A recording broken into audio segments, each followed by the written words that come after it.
Fire service एवं home guard Shri Sudhanshu Shadangi एवं Bishnupada Sethi principal secretary to the government ST SC department Shri Charan Jena Meena DIG southern division से मध्य अवस्थापित अछंती।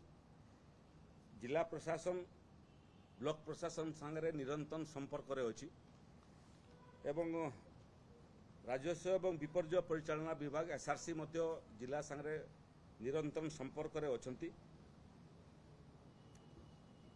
बन्या परिस्थिति परे जो समस्या तैयारी हुए सेतिपई मध्य राज्य सरकार संपूर्ण प्रस्तुत अछंती जो थिरे आमे स्वास्थ्य सेवा जरूरी स्वास्थ्य सेवा को मध्य सेठी सजाग रखिछु एवं सेमाने मध्य कार्य रे अछंती।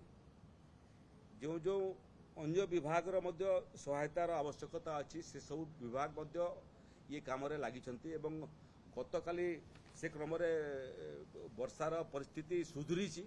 विशेष वर्षा नहीं 3टा ब्लॉक रे 100 mm रु अधिक वर्षा हिची किंतु बाकी जगह रे इंक्लूडिंग मालकानगिरी एबे वर्षा कम एवं पानी रिलीज अधिक होउची। आमे आशा करिबु जे अल्प दिने अधेरे परिस्थिति संपूर्ण नॉर्मलसी को आसीबो। ओडिशार मान्यवर मुख्यमंत्री मध्य गतकाली सम्बलपुर रे सरकारी कार्यक्रम थिले से मध्य ये परिस्थितिर प्रत्येक घंटा अनुध्यान करथिले एवं खबर रखुथिले एवं तांकर संगे सिटी मध्य मु थिली जो माने आमे सेटू थाइकरी मालकानगिरी कोरापुट जिला संगे एवं राजधानी संगे आमे संपर्क रे थिलु एवं परिस्थिति को अनुध्यान करथुलु। सफलतार सहित ओडिशा सरकार एवं ओडिशा सरकार राजस्व विपर्य परिचालना कमिटी एवं गृह विभाग एमानकर सफल कार्य फल रे आज परिस्थिति संपूर्ण नियंत्रणाधीन अछि। कौनसी मृताहत नहीं लैंडस्लाइडिंग रे जने केवल आहत होती बाकी कौनसी कैजुअलिटी हेई नहीं।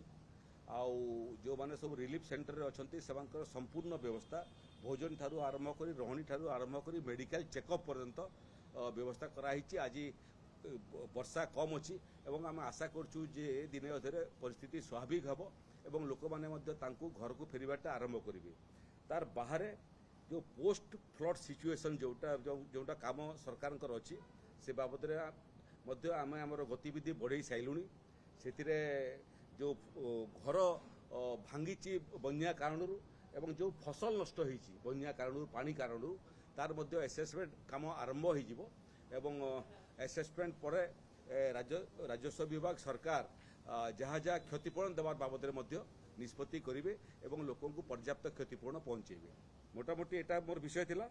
यदि सेतिरे आउ किछि वेटनरी डिपार्टमेंट मध्य काम रे अछि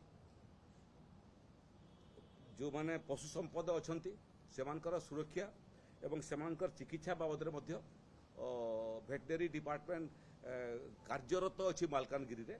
आउ मते लागुची जे मनीष हूँ कि पशु संपद हूँ से माने आज एबे निरापद रे अछंती एवं टिके आज परे हो तो समस्ते घर को फेरिबाटा आरंभ करिवे। नहीं सेतिर बाबद रे आमे ताकू इथर संज्ञान रे नेइछु विपर्य परिचालना विभाग ताकू संज्ञान रे नेइछि। मोर अधिकारी मानकर संगे मध्य ये आपनकर प्रेस ब्रीफिंग पूर्व कथबार्ता होतला। जो लो लाइंग ब्रिजेस अच्छी बहुत समय मालकानगिरी कट ऑफ हो परिस्थिति है बेलू तेणु से लो लाइंग ब्रिजेस कौन स्थायी समाधान हो पार एवं बन्या परिस्थिति उपजिले रास्तार मालकानगिरी पहुंचवाटा सुविधा हो पार से बाबद आम तार खसड़ा प्रस्तुत करूँ से दिगरे आगामी दिन में दृष्टि देवु जिमिति भविष्य में केवे जदि एभलिया अभावनीय परिस्थिति सृष्टि हुए रास्तार कम से कम अधिकारी पहुंचापी ओडीआरएफ पहुंचापी एनडीआरएफ पहुंचापी एवं फायर ब्रिगेड पहुंचापी पड़ोसी जिलू संभवपर हो पार से बाबद में we have take serious note of it and will try to address that problem also in future. एबे मोटामोटी गुड़ी रास्ता खोलीगलानी गोटे जोड़े रास्ता को छाड़देले अन्य रास्ता सब खोलीगलानी एवं हाई लेवल रे थिवा कारण पानी बर्तमान वर्षा कम होउची एवं पानी डिस्चार्ज बेसी होउची आउ लो लाइंग ब्रिजेस रो बाहर अन्य रास्ता अच्छी मालकानगिरी के पहुंचा जो माध्यम आम जहाँ फोर्सेस डिप्लय करवा कथा समस्ते पहुँची सारे एवं जो अधिकारी मान कथा कहती जे सुधांशु षडंगी एवं विष्णुपद सेठी एवं चरण मीना डीआईजी सदर्न डिवीजन ये माने एयरलिफ्टेड होकर से मालकानगिरी ओह्लैक काम तदारक आरंभ कले।